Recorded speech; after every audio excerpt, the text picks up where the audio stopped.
Man, we are so happy and grateful that you came back to the Wife Life Balance podcast. We get really into it today. We said it was real talk and we meant it. Super vulnerable, super quick, right off the rip, just how we like it. We hope that you come with an open heart and an open mind. Hope that you can relate to some of these stories or can help other people who feel the same way that we do sometimes on a day-to-day basis in this hectic life. So let's get right into it, shall we?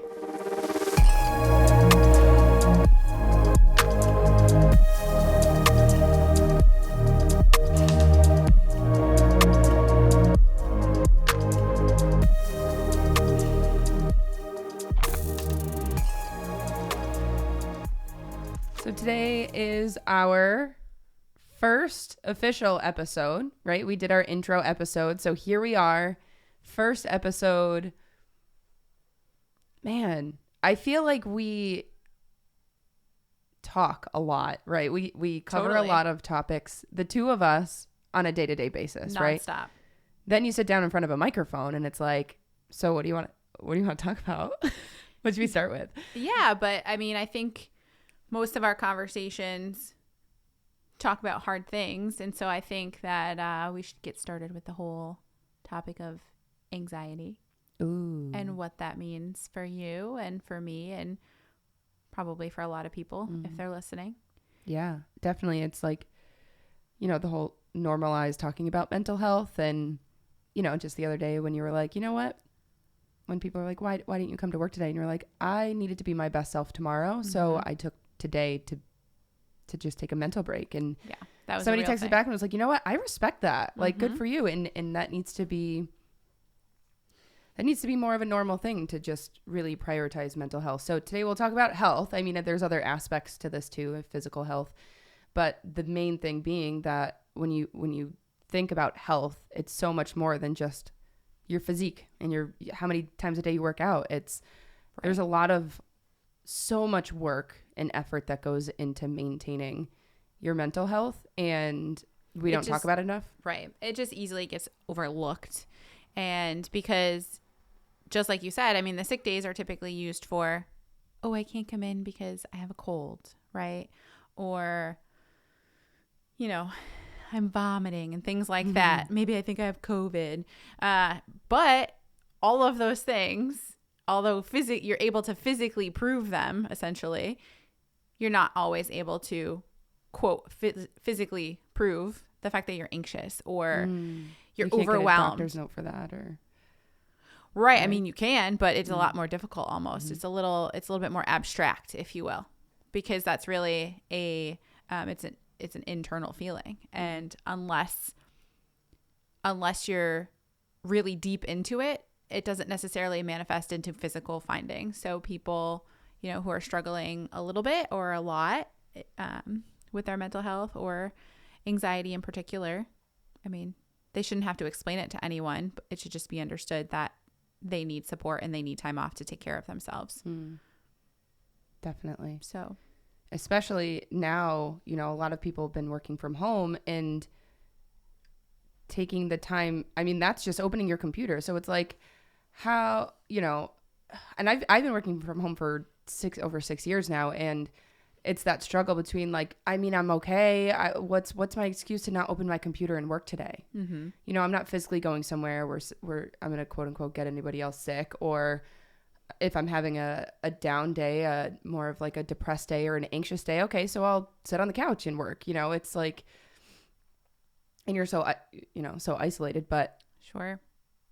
And I think because you've done it for so long, that has to have taken a toll on you. And kudos to you and anyone who works from home, because it is not something that I could do. I need that constant stimulation and running around, and I just thrive in my department to be able to, do my piece and help where needed and just keep everything moving forward. So I can't even imagine what it's like to be at home all day working, and then you're at home for dinner, and there's not a lot of opportunity to even interact with other people in real life. And what does that look like for you?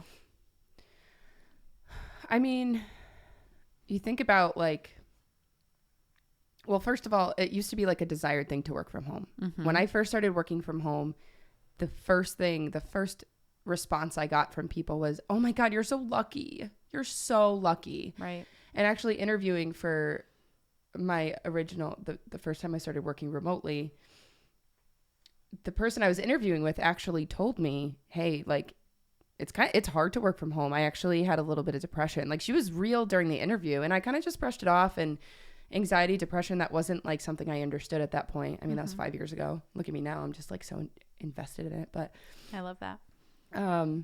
yeah, so I was like, I'll be fine. Yeah, it'll be all right. And yeah, if you think about that isolation piece of, and even the walking away part, you just said, what's that like for you? Like, oh, it's dinner time. You just close your computer, but it's right there. It's like, it's almost like always looking over your shoulder. Sure. Like, you didn't answer those last 3 emails and it's right there. So, order takeout tonight instead of going to,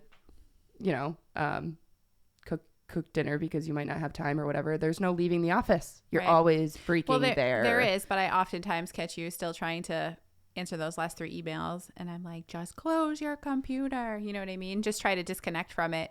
Do you feel like that's given you more feelings of anxiety versus depression, or would you say both equally? I actually struggle kind of figuring out the difference. I very much have, I've embraced the fact that I have I'm going to say pretty severe anxiety. When I thought anxiety before, it would be panic attacks, and you can't catch your breath and having to breathe into that bag, like, that gif that everybody sends. Hyperventilating. Hyperventilating. You breathe into your paper bag or whatever.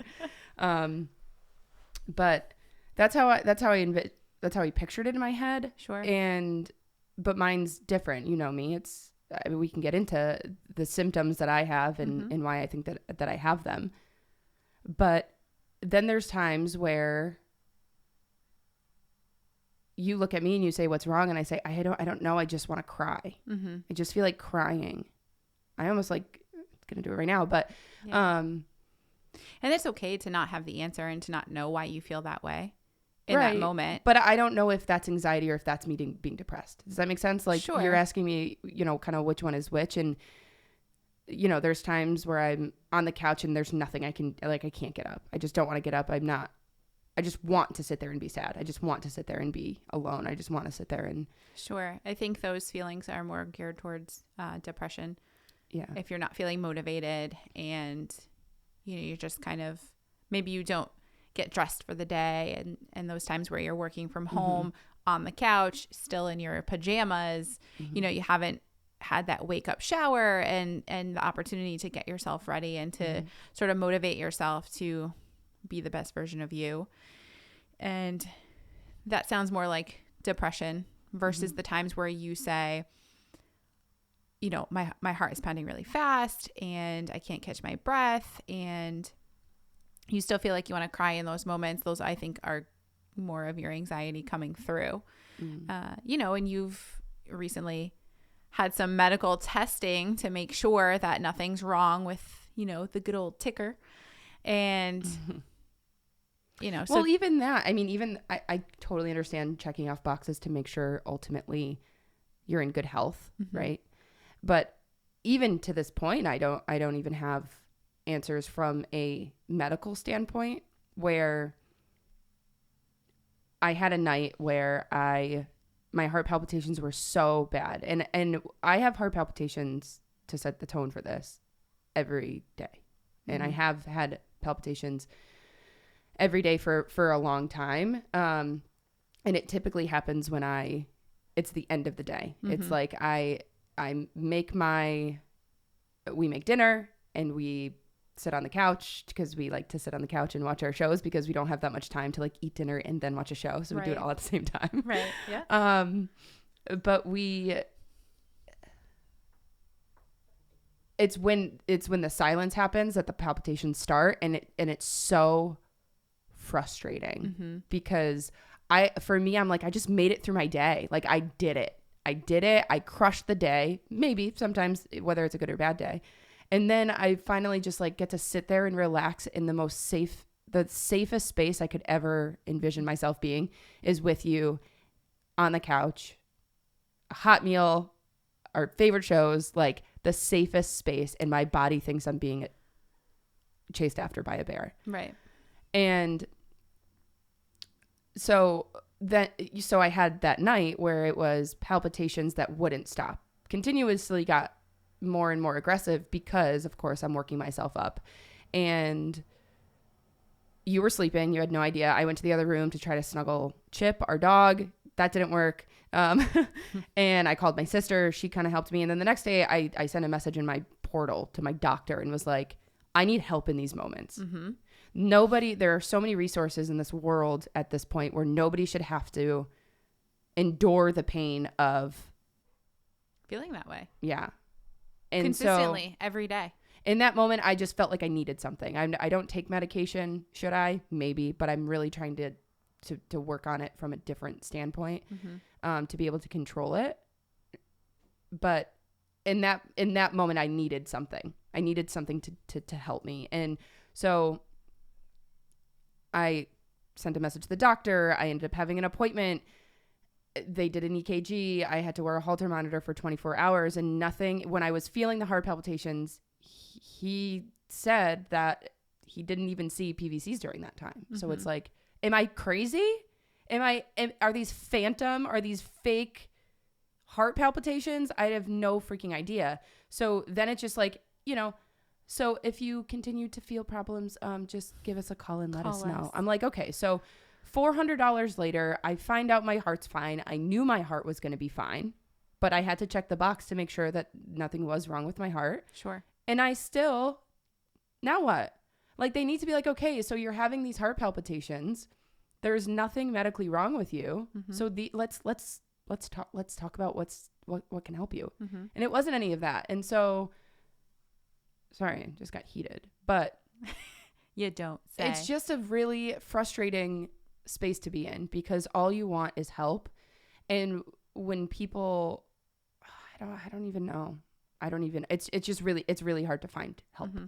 And it's typically people who have those feelings don't necessarily have health insurance or, the resources to be able to utilize whatever they can to make themselves feel better, help themselves feel better. And luckily you do, and you have insurance and you're able to, see the doctor and know that physically there's nothing wrong with you. But then the other piece of that becomes, okay, therapy and consistently talking to someone, be it, weekly, bi-weekly, or how frequently you need it to be or anyone needs it to be. Do you think that having a therapist and talking to her every week or every other week has been helpful for you in those times that you've been struggling with this? I have definitely come a long way since I started therapy in March. Mm-hmm. Now it's October. The things that I'm able to surface, what is the term awareness is curative. Just being aware of the things that are triggering so that you can essentially be ready for it. Like, hey, this is a triggering scenario for me and I need to be prepared for it, or just acknowledging, the anxiety in general. But has it been helpful? Yes. But the analogy that I use when explaining my time in therapy is like, if you are cleaning your house and it gets messy before it gets clean, like a deep, deep clean where you're like taking things out of the cabinets and you're washing behind, you're cleaning behind all of the glasses and the dusty glasses that are way in the back and like just all of this stuff, how it's just, it's a mess. Sure. But then you're able to like put everything back and then it's like, damn, that's a clean house, right? So therapy for me, things are getting and have gotten messier before they got clean, which makes sense. But mine's like a hoarder's house. Like it's trying to go do spring cleaning at somebody who's like a hoarder, and then so it's already at baseline kind of messy, and then it's just getting even more messy, and we're still trying to put stuff back into to where everything belongs at this point. So, but when did you feel like you started to have anxiety? Like, how far back would you say this goes for you? Which is really interesting, because if anyone knows Bethany Boyle or sees Bethany Boyle, including myself, for, from far away for a long time, when we weren't together, I saw you, and I'm sure other people did too, as a confident person who went about your life, did what made you happy, didn't worry about what anyone else thought, and you look like you were living for you and just conquering the entire world.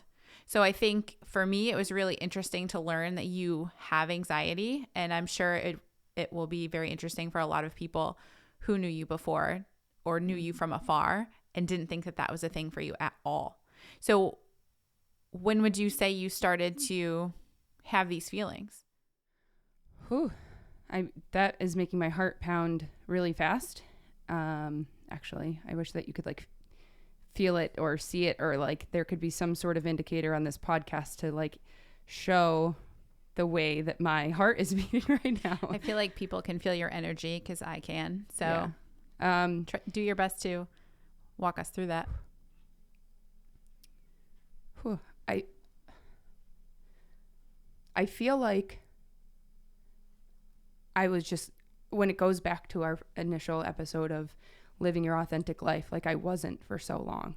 And that's why everybody thought that I was living my best life and thriving in so many aspects of my life. But I was lying to myself and lying to everybody else. Mm-hmm. I mean, the people who really know me, like I have a couple of really best friends. Mm-hmm. They know me. They know, they've even said like, I thought I lost you. Yeah. And after, I'll get back to your question of like when this started, but when I reunited with you and like found myself again, both of them on 2 different occasions said, it's really great to have you back. Pretty sure my mom said the same thing. Like, yeah. It's really great to have you back. And it was really great to have myself back. But also with that is there's so much anxiety behind it, because you just realize almost like that part of your life is you can't make up for it. Like mm-hmm. It's kind of gone. And so, whew, God, that was a high V topic. You're doing great. I'm so proud of you. Thanks, babe. I remember you saying to me at one point, after we reconnected and we were talking about how you feel now and how you previously felt, and all of these feelings coming to surface for you, and how you felt like you were living your life with your eyes closed. And that even when, your friends from college would bring up these experiences, leadership experiences, and just, who knows, fun times, challenging times, you almost didn't even remember them. And not from, a drunken college night. These are experiences that you had as a leader at Springfield, and you were almost unable to just recall them in general because maybe you were living with your eyes closed. Mm-hmm.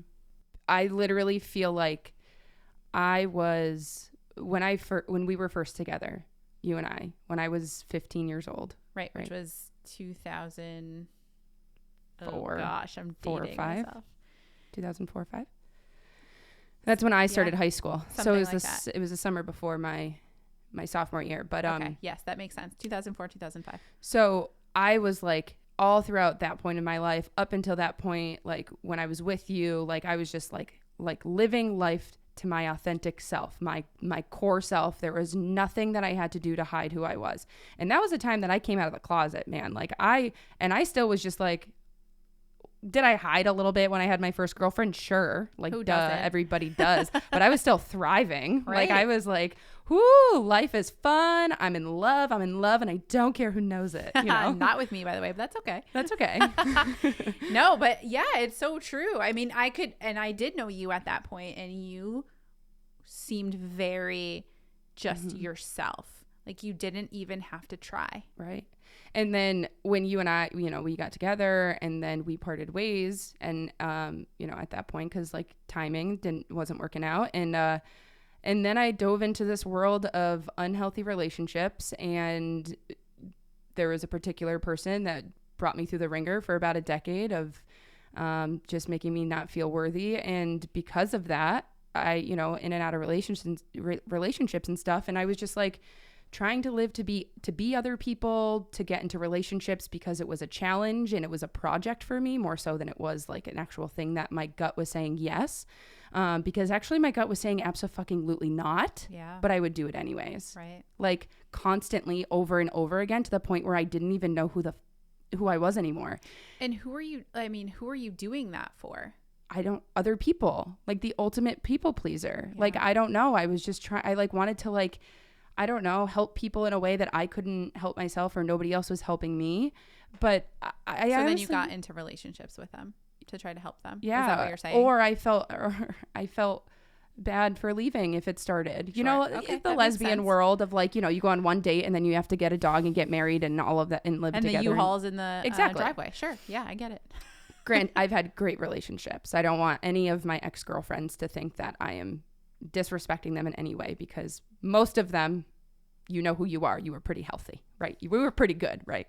But still, I just, like you said, living with my eyes closed. It was like my eyes closed after you, and then they reopened again when we got back together 15 years later. Mm-hmm. And that is a long time to just like you said, people will be like, oh my God, remember that experience we had at like the leadership training conference and like we at Springfield College, and, we were in the woods and we had this moment together. And I'm like, I probably say yes, but I'm like, no, like I was so removed from life. Mm-hmm. I was so removed from life. And then to come back to like all of the feels, because now I'm in a healthy relationship, but with somebody who actually wants to listen to me and like challenges me and like tries to get stuff out of me. And now I'm in therapy, and it's just everything is just coming to the surface, and it's overwhelming. Mm-hmm, so that's a lot. Yeah. Insert heart palpitations every single night, like I said. Sure. I mean, it makes sense, especially if the time you lived with your eyes closed was for 15 years and you've only gone to therapy since March, right? So it hasn't even been a full year. So back to your analogy of cleaning out the house. I mean, this is going to take a long time, mm-hmm. right? And it will be continual work. But if you're putting in the time for yourself, you're only bettering, number one, you, mm-hmm. and then us, and then the rest of your relationships. And mm-hmm. so what an invaluable thing to give to yourself. 1,000%. I mean, it just shows how much respect you have for yourself now. And I'm so proud of you. So yeah, so much more respect. And speaking of relationships, like relationships that I didn't value before because of some sort of reason, like I couldn't value them enough because I wasn't either myself or there was, just things in the way like that. Those are resurfacing. Yeah. And they're like incredible relationships that were in front of me the whole time, but I couldn't value them because I wasn't bringing my full self to that relationship. Sure. Like, how freaking cool is that? I love that. But I still have a lot to go. Of course. We all do as humans, but I love that. Yeah. And so getting back to your question about like, when did you start feeling this way? Right. So mm-hmm. that was kind of hitting on, everybody thought that you were so happy. Mm-hmm. But answering your original question of when did you start feeling this way, right? Yes. Because even though I was quote unquote living with my eyes closed, I wasn't feeling feelings of anxiety. I was not at all, That may be because they were just so buried down, mm-hmm. and you were focusing your energy on other people and other things, and you didn't have the opportunity to even realize or recognize that they were there. Mm-hmm. So it was just kind of they say sweeping things under the rug or piling things on top of one another. Sure, you didn't have even an opportunity to look within yourself to realize that was actually what was going on. Right. And so it's funny that you say that, because this past week in therapy, she said to me, you're building your tool belt of all of these things that you can now use to get through these episodes and get through life through different channels of self-help. And she said, but don't discredit that you've always had some sort of tools to get you through it. Mm-hmm. And she said, like, what do you think some of those tools were? And I said, I'm going to have to take that away. I'm going to have to think about that because I don't know that I've ever used a tool besides alcohol or I don't know. There's just like, not alcohol to the extent of like, you know, really that bad, but still I'm in college or whatever that time of my life. And I'm like, I'm just going to go out with my friends and go play golf and drink too much and not deal with my issues and my feelings. And then I'm going to just wake up tomorrow and try again. So I can't think of times that I actually was like, I'm feeling anxious. What do I do to get out of it? Right. Besides going to play golf or I feel like that's my go-to Golf right is now. the answer. Not for me. I just drive the cart, but now for you. Now I'm gonna be like, baby, I want to go play golf. And you're like, uh-oh, what's wrong? That is totally, yeah, I'm definitely going to do that. No, you're going to be like, okay, fun. Yeah, I'm coming. Yeah, but I'll still be like, what's wrong? Do you want to talk about it? Should we bring the microphones? Hang it on the golf cart either side. Yes, yes. Vroom, vroom. What a great therapy session. Who doesn't want to talk about life and golf? And yeah. Well, That's it's too the cold. life It's for getting me. too cold for that now. So Fall golf's the best of golf. Okay. Anyways, we digress. Yes. Going back to when this started. Mm-hmm. I could go back and pinpoint when I feel like I maybe had my first like anxiety attack. But then thinking about how long, so my biggest symptom is hives. I call them, my therapist actually, you know, whenever I talk about something that's like very vulnerable for me or even not really, it's just anytime I talk about myself, I feel, but either way, we call them hivey topics. Right. So like this episode, this is a very hivey topic for me. Can you see them? I don't, no, not really. A little bit. Not bad. Okay. So this is like my dream to be on a podcast right now. Where no one's looking at you except for me. But so the hive started, I think, when I ended up cutting my hair short, and I was just worried about what other people thought about me and the way that I looked. And that was. And how old were you? 17, 18. 18. You were in college though. I was, yeah. Okay. So 18. So we're talking like 13 years ago. Right? Yeah. Going into my senior year of college. Oh, you're older than 18 when you're going into your senior year of college. Oh, wait. Hold God. on. Maybe I was 20. I was 20. I was 20. Okay. Okay. So I was 20. Hi, I was 20.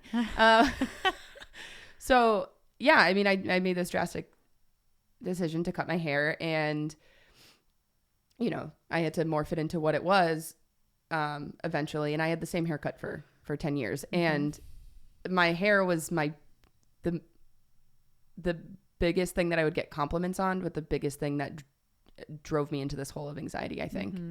Just the constant crippling feeling of wondering what somebody was thinking. And that it started with the hair and it trickled into every other aspect of my life. Right. So it seems like you were wondering what other people were thinking about you because of your short hair.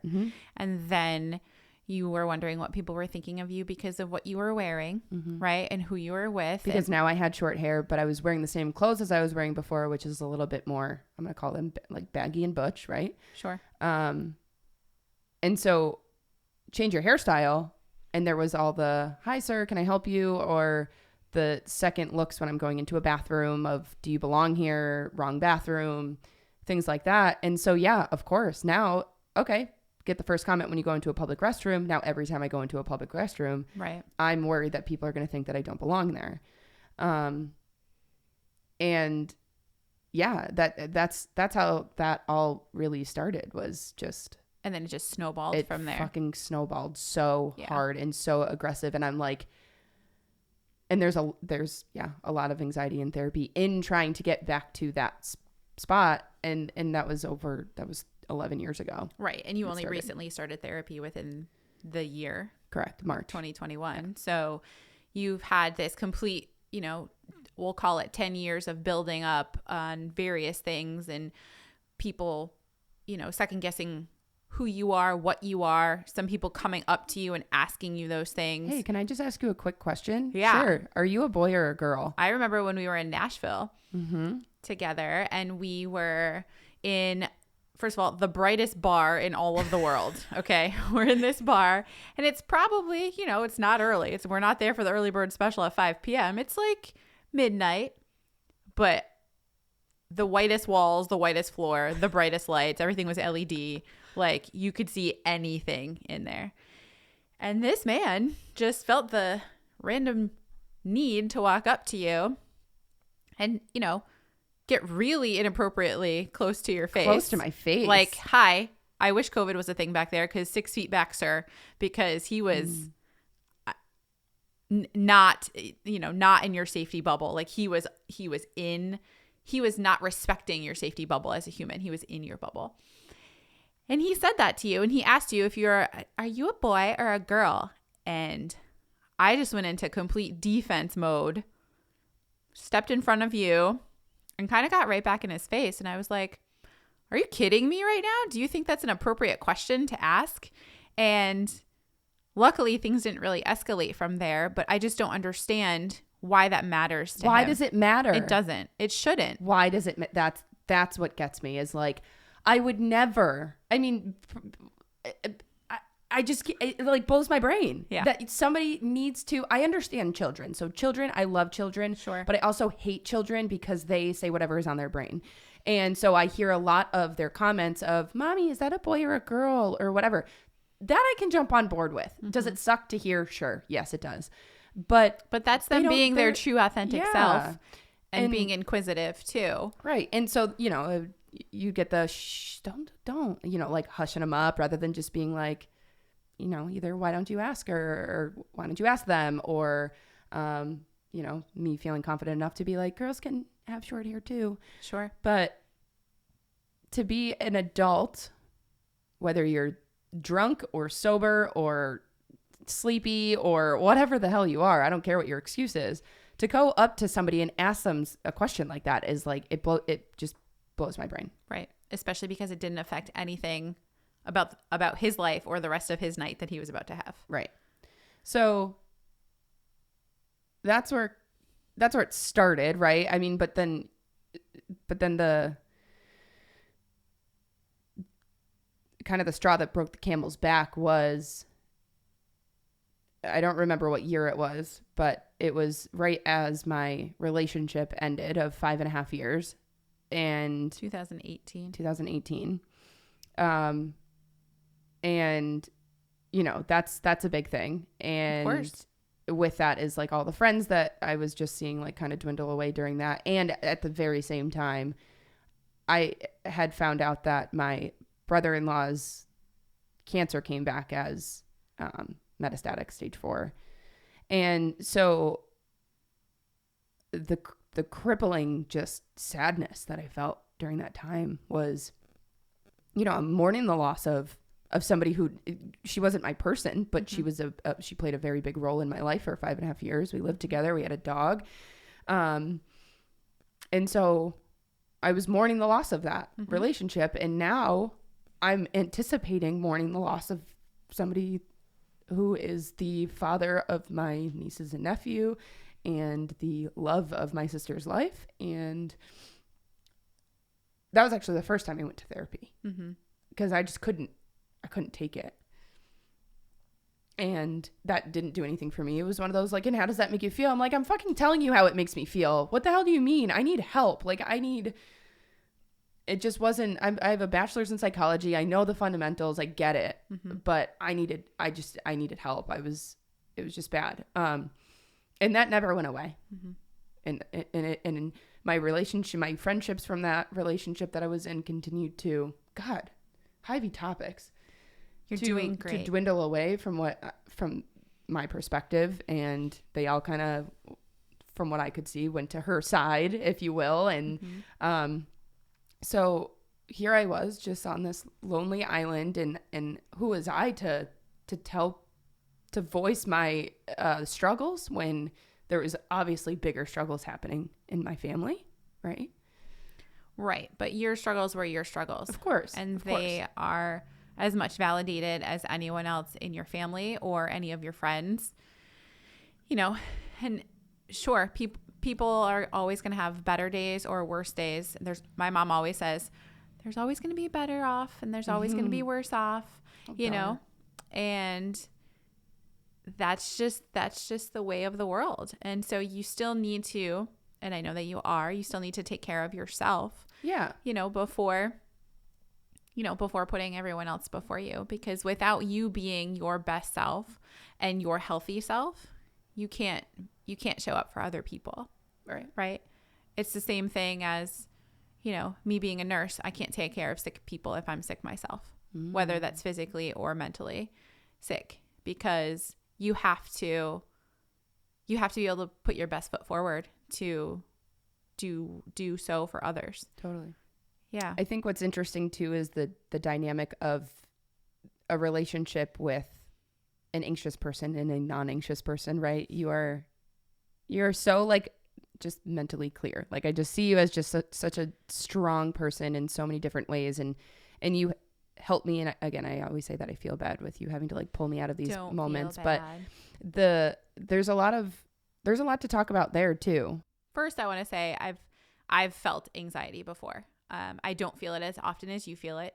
And usually when I feel it, it's all or nothing. I don't have these in-between moments where I'll feel palpy about a topic, for example. But most of my anxiety comes around work, especially when COVID started.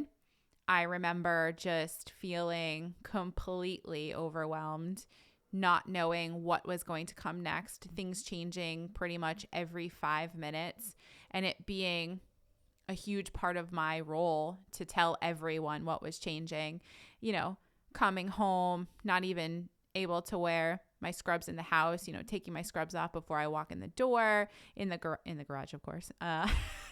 And it was I would be working from home and hello, I'm home. Oh, all of you. Yeah. You're all home right now. Hey, I'm just trying to keep you safe. All right. So scrubs stayed in the garage in a pile, and then they would all just be like washed at the same time. I would just automatically jump into the shower in fear of, bringing something home to you or to any of my family when we were around them, which was very seldom. But, anyone in healthcare can relate to that, and just the overwhelmingly, sometimes crippling fear of this pandemic that we didn't know much about, and anything we thought we knew about it was changing. So a lot of my anxiety came from those experiences, or just feeling completely overwhelmed and not knowing where to go next.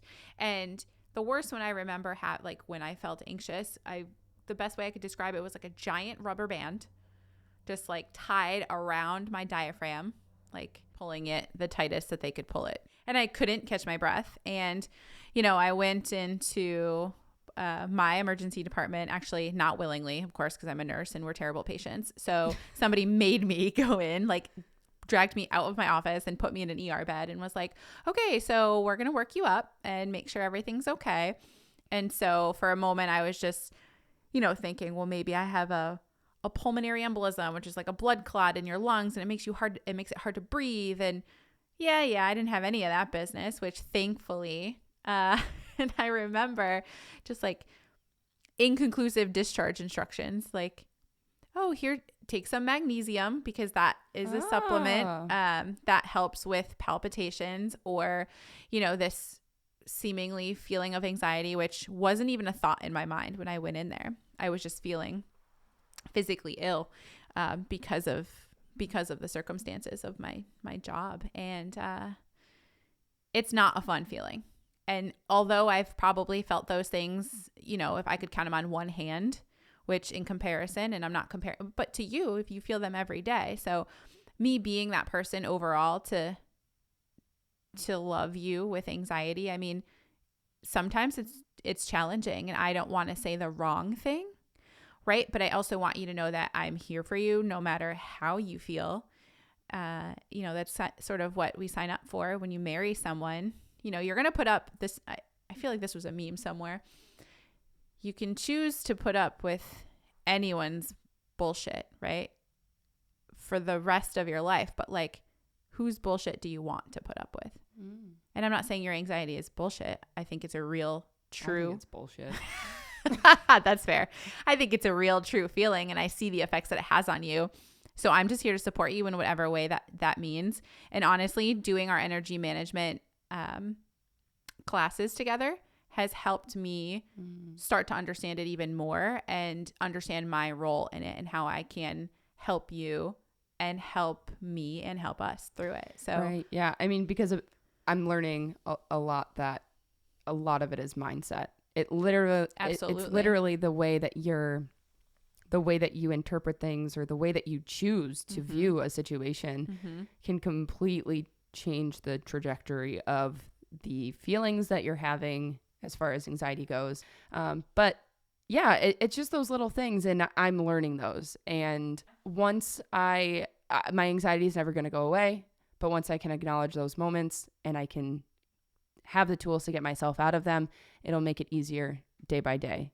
And it's really going a long way so far. I still have a long way to go. And again, just honing in on like how many different resources there are and to use as many of those resources as possible to just be your best self and to find confidence in the times that you just don't feel it. And I choose now to be confident every day rather than just like waiting to feel it. I like choose confidence, and my wife helps me with that. You make me feel very confident.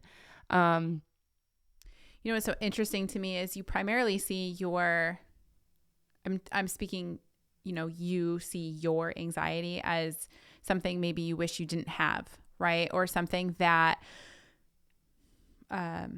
really makes it difficult for you to live your day-to-day life. But I see it as something that is so almost like incredibly beautiful for you to be able to have these realizations and to work through them and to come out on the other side and to share your story with other people who are possibly struggling the way that you had been struggling and the way that you are struggling, but they also see you as someone who's working through those feelings. And I mean, it's just a part of your story, right? You're so much more than your anxiety, but it is truly who makes you who you are. And I just completely commend you for recognizing that and working on that, because it is not an easy thing to do, but you're doing a freaking awesome job. Thanks, honey. I love you too. The thing of that is, though, not everyone has that. Right.